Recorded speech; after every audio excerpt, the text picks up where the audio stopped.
आज विश्व योग दिवस है और श्रोताओं इसको मनाने के लिए हमारे साथ मौजूद हैं समीक्षा नलवाया।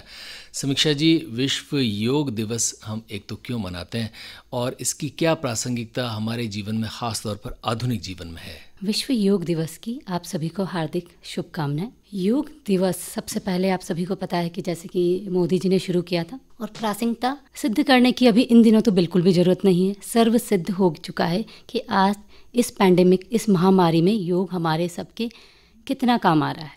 समीक्षा जी, योग को लेकर बहुत सारे लोग प्रश्न भी खड़ा करते हैं, और ख़ास तौर पर कोविड-19 के समय में कि आप वे लोग जो योग कर रहे हैं, वे लोग जो योग सिखा रहे हैं और जो नियमित तौर पर योग और प्राणायाम कर रहे हैं, वे भी कोविड-19 पॉजिटिव हुए हैं। तो इसका अर्थ हम ये लगाएं कि योग और प्राणायाम जो व्यक्ति कर रहा है वो कोविड-19 से सुरक्षित नहीं है? नहीं, मैं इस बात से सहमत नहीं हूँ कि ये एक वायरस है। ये कोई भी वायरस हो सकता है, कोई भी बैक्टीरिया हो सकता है, कोई भी फंजाई हो सकता है, कोई भी पैथोजन हो सकता है। लेकिन आपकी इम्यूनिटी को बूस्ट करने के लिए, यानी कि अपनी रोग प्रतिरोधक क्षमता को बढ़ाने के लिए योग बहुत ही कारगर सिद्ध हुआ है इन दिनों। आप खुद देखिए अपने आसपास जो नियमित रूप से योग कर रहे हैं, हालांकि मैं ये नहीं बोल रही कि वो कोविड-19 उनको नहीं हुआ है, लेकिन इस वायरस के होने के बाद भी वो क्रिटिकल कंडीशन में नहीं पहुँचे हैं। विश्व योग दिवस पर बात करने के लिए हमारे साथ मौजूद हैं समीक्षा नलवाया। समीक्षा जी, योग और प्राणायाम क्या हमारी इम्यूनिटी को बढ़ाते ही हैं? ये प्रामाणिक है या ये सिर्फ कयास है? 100% योग प्राणायाम हमारी इम्यूनिटी को बढ़ाते हैं। देखो, अभी इन दिनों सभी तरफ ये वर्ड बहुत ज़्यादा आ रहा है, इम्यूनिटी और दूसरा ऑक्सीजन सैचुरेशन। जो गांव का बच्चा जो इस लफ्ज़ से वाकिफ़ नहीं थे, वो सभी ऑक्सीजन सैचुरेशन और इम्यूनिटी। पहले हम थोड़ा सा इम्यूनिटी को समझ लेते हैं। इम्यूनिटी यानी एक ऐसी आर्मी जो हमारे शरीर में है। दो तरह की आर्मी है, एक इनेट एंड एक एडेप्टिव। यानी एक तो हमारे अंदर सेल्फ डेवलप होती है जब भी कोई पैथोजन हमारे शरीर पर अटैक करता है, और दूसरा अडेप्ट करते हैं कि हम बाहरी रूप से या अंदर भी धीरे धीरे थोड़े टाइम बाद लिम्फोसाइट से हमारी adaptive B cell, T cell बनने लग जाती है। यानी इस जिसे हम सभी समझ सकते हैं साइंटिफिक लैंग्वेज में एंटीबॉडी, या आम तौर पे आम जनता के लिए हम उसको हमारी आर्मी कह सकते हैं। तो इम्यूनिटी के लिए, इम्यूनिटी हमारे शरीर के पास एक बहुत ही अच्छा इंटेलिजेंस है, लेकिन हम उस इंटेलिजेंस के साथ थोड़ा कॉम्प्रोमाइज़ कर लेते हैं। हम इम्यूनिटी को सिर्फ एक डाइट के रूप में मान लेते हैं कि अच्छा फूड खाएंगे, अच्छी हमारी इम्यूनिटी आएगी। या इन दिनों जैसे आप होम्योपैथी ले रहे हो, या आयुर्वेद दावा कर रहा है, या एलोपैथी दावा कर रहा है कि ये इम्यूनिटी बनाने के लिए ये पिल्स, आप ये दवाइयाँ ले लो। लेकिन क्या इम्यूनिटी कुछ दिनों में आ सकती है? जी नहीं, बिल्कुल नहीं। इम्यूनिटी आने में कई साल लग जाते हैं। मैं ये मानती हूँ कि हाँ, डाइट से, फूड से आपकी इम्यूनिटी बढ़ती है, लेकिन दूसरा इम्यूनिटी के लिए बहुत ज़रूरी है आपका ब्लड सर्कुलेशन।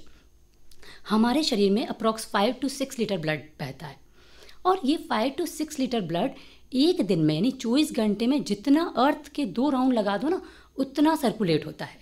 अब इसकी सर्कुलेशन, ब्लड हमारे साथ क्या ले जाता है? हर एक ऑर्गन को, हर एक सेल्स को, हर एक टिश्यू को प्रॉपर न्यूट्रिएंट, प्रॉपर ऑक्सीजन। अब अगर आप उस ब्लड को सर्कुलेट ही नहीं करें, आप पूरे दिन सेडेंट्री लाइफ स्टाइल है, ज़्यादा से ज़्यादा आप 1 घंटा वॉक कर लेते हैं, या एक्सरसाइज या और किसी भी फॉर्म की एक्सरसाइज, वॉकिंग, रनिंग या आसन कर लेते हैं। लेकिन आज के ज़माने में हम खा तो इतना हेल्दी रहे हैं। हेल्दी इट मीन्स कि हम पूरा प्रोटीन ले रहे हैं, सीरियल्स भी ले रहे हैं, पल्सेस भी ले रहे हैं, एक ही वक्त पे चावल भी खा रहे हो, दाल भी खा रहे हो, आप चपाती भी खा रहे हो। क्या वो हमारे शरीर में डाइजेस्ट हो पा रही है? अगर डाइजेस्ट नहीं हो पा रही है तो अनडाइजेस्टेड फूड अक्यूमुलेट हो रहा है, टॉक्सिन्स अक्यूमुलेशन हो रहा है, विषाक्त पदार्थ हमारे शरीर में जम रहे हैं, और वो इम्यूनिटी का दुश्मन है। तो दूसरा पॉइंट मैंने बताया कि इम्यूनिटी के लिए ब्लड सर्कुलेशन बहुत ज़रूरी है।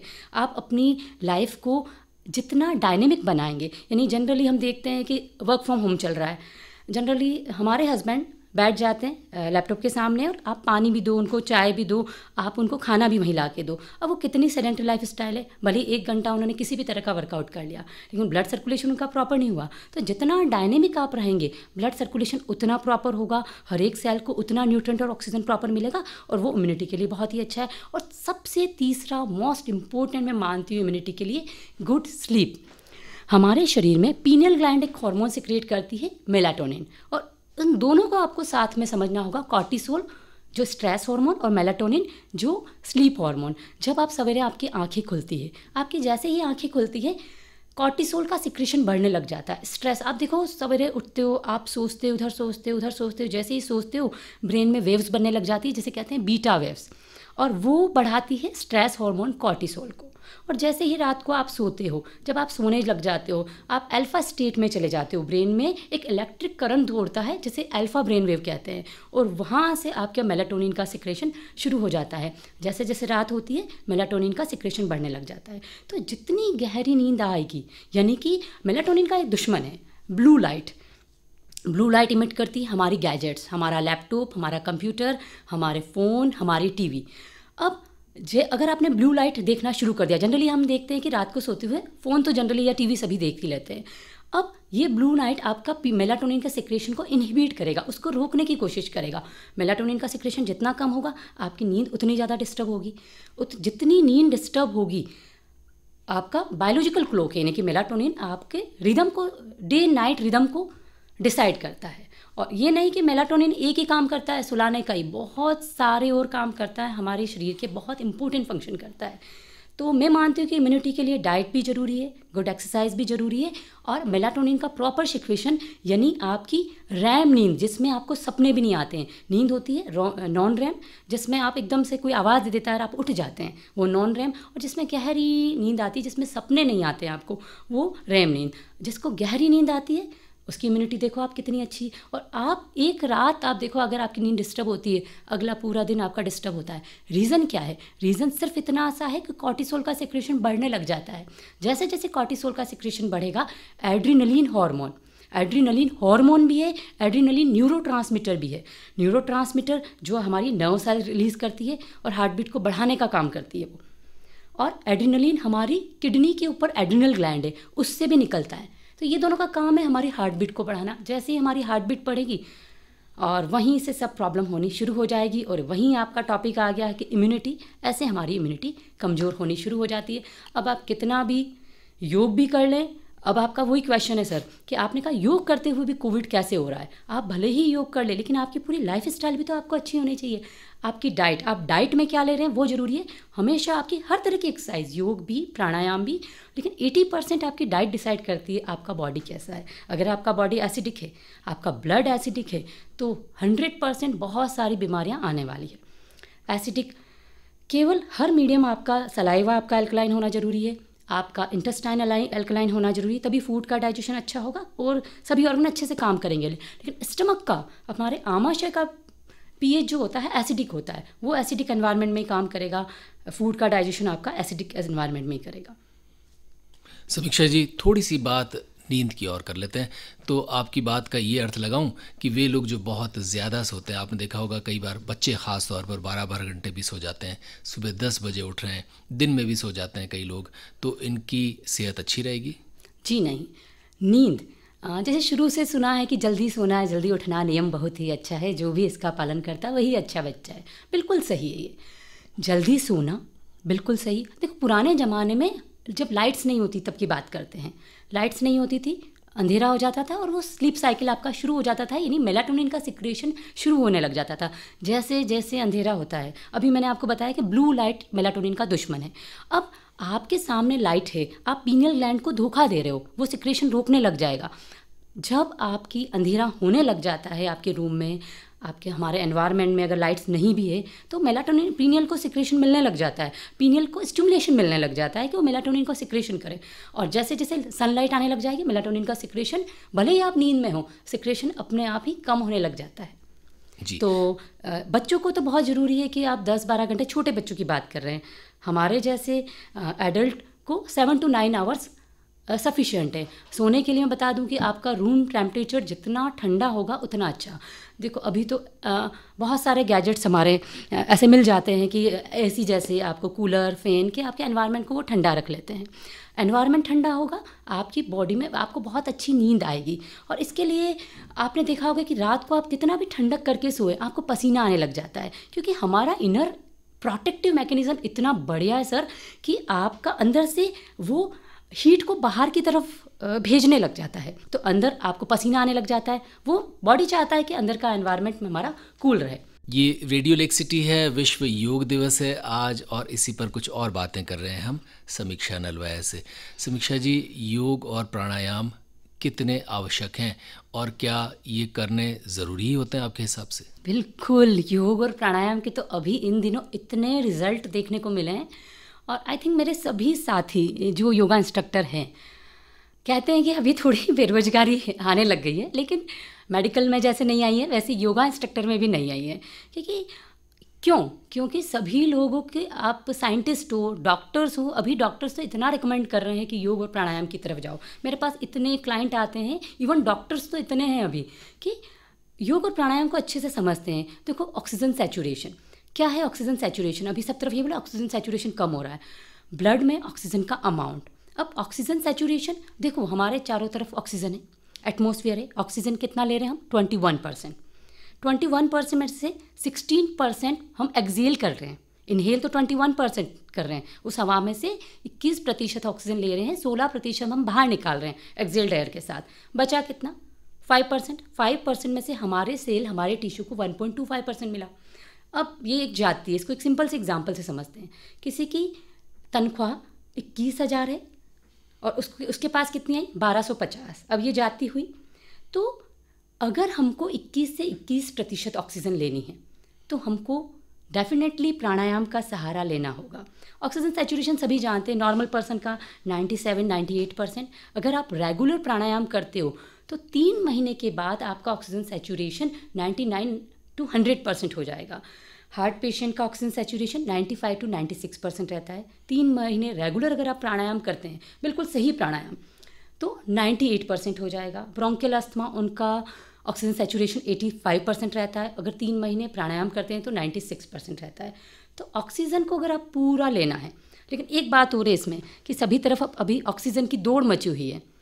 प्राणायाम ऑक्सीजन लेना बिल्कुल भी नहीं है। प्राणायाम का मतलब होता है कुंभक, और कुंभक का मतलब होता है रिटेंशन, सांस को रोक के रखना, सांस को होल्ड करना। देखो, आपने सांस ले ली, अब आप सांस बाहर नहीं निकाल रहे हो, ये प्राणायाम है, अंदर आपने रोक के रखी है, यानी कार्बन डाइऑक्साइड को रोक दिया है। अब बताओ कार्बन डाइऑक्साइड कहाँ से बुरा हुआ? पहले तो ये जान लेते कार्बन डाइऑक्साइड आई कहाँ से। जो हमने ऑक्सीजन ली, जो हमारी बॉडी में कार्बोहाइड्रेट है यानी ग्लूकोज है, उसके साथ ऑक्सीजन कंबाइन कर दी और हमको एनर्जी मिल गई, एटीपी के फॉर्म में एनर्जी मिली, और वहाँ से उसके साथ एक और प्रोडक्ट निकलेगा, कार्बन डाइऑक्साइड। उसको हमको बाहर निकालना ज़रूरी है बहुत, लेकिन उसका ऑप्टिमम लेवल बहुत ज़रूरी है। यहीं से तो प्राणायाम आया है कि कार्बन डाइऑक्साइड को रोकना प्राणायाम है।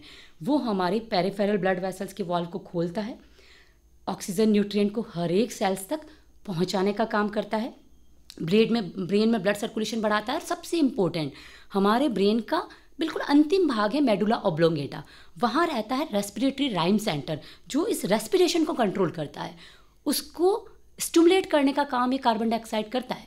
जब कपालभाति क्रिया को तो आपने देखा होगा गार्डन में सब कर रहे हो, बहुत fast excel excel excel excel कर रहे हैं, सबको पता है सिर्फ एक्सेल करना है, बिल्कुल गलत है। उसमें नॉर्मल इनहेल का वो टाइम ही नहीं देते।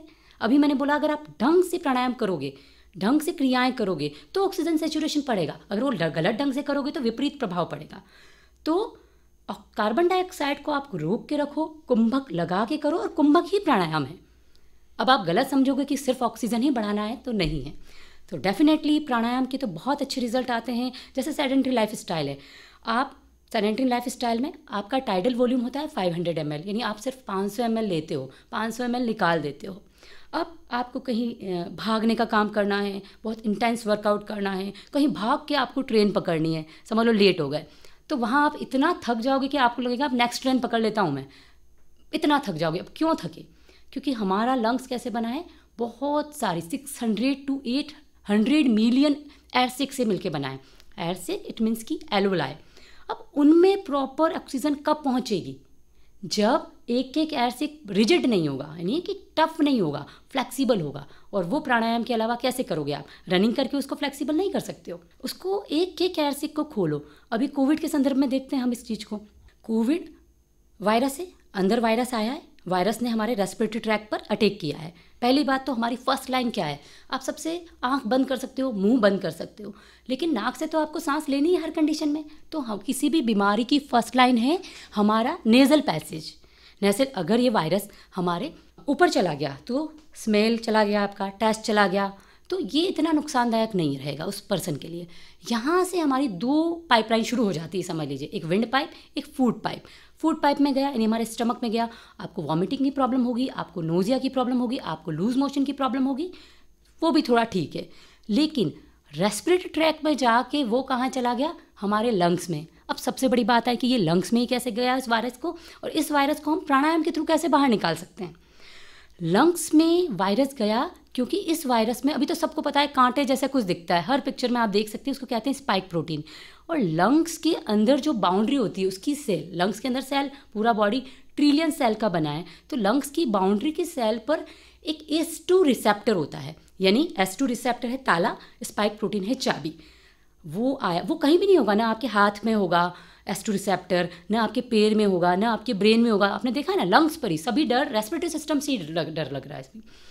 तो कहते हैं आपके रेस्पिरेटरी ट्रैक तक भी ठीक है, लेकिन लंग्स में नहीं घुसना चाहिए। डॉक्टर ये बताया लंग्स में नहीं घुसना चाहिए। लंग्स में जैसे ही वो वायरस घुसा है, उस चाबी से, उस स्पाइक प्रोटीन से उसने ताले को खोला है। जैसे ही ताला वो फिट हो गया है, हमारे सेल को क्या लगा, हमारा कोई फ्रेंड आ गया, बिल्कुल फ्रेंडली बिहेवियर कर रहा है वायरस ही हमारा, वो अंदर ले लेगा और फिर वो इतनी रेप्लिका बना देगा, अपनी इतनी प्रतिकृति बनाएगा, लाखों। फिर 2 से 10 दिन लगते हैं इन रेप्लिका को रिमूव होने, जिसे हम इंक्यूबेशन पीरियड कहते हैं। वायरस ने एंटर किया और वो हमारे बाहर निकला। अब इसको हम देखते हैं कपालभाति से इससे कैसे दूर कर सकते हैं।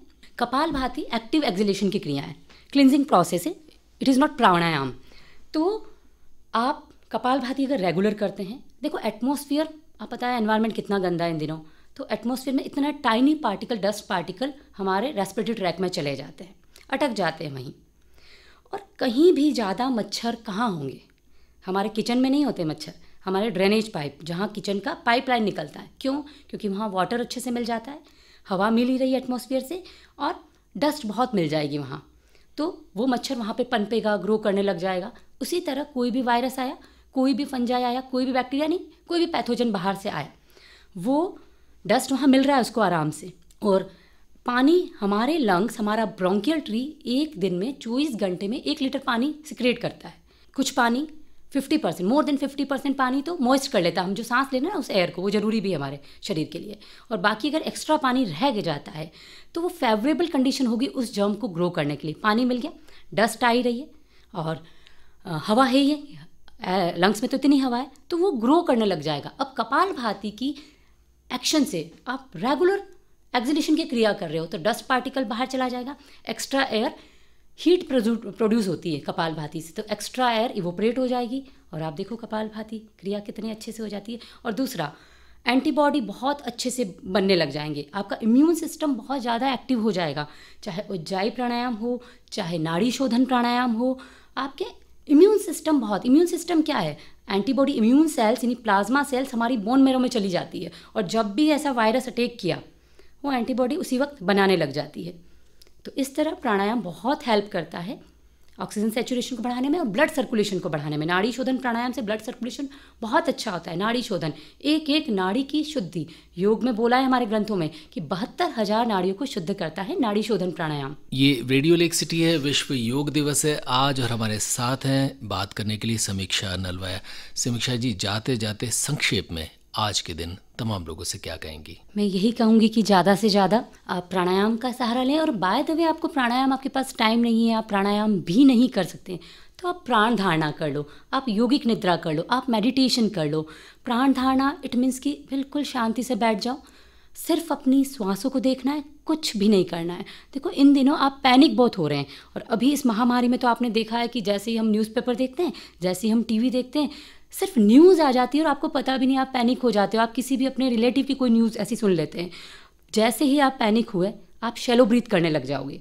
शैलो ब्रीथ, और डॉक्टर बोलता है डीप ब्रीथ करो, डीप ब्रीथ करो, डीप ब्रीथ करो। शैलो ब्रीथ यानी ऑक्सीजन के अपटेक को आप ऑलरेडी कम कर रहे हो, आप ऑक्सीजन बहुत कम लेने लग जाते हो उस वक्त, आपको पता भी नहीं चलता है, और उस वक्त आपका ऑक्सीजन सैचुरेशन डेफिनेटली गिरेगा तो इम्यूनिटी वीक होगी आपकी।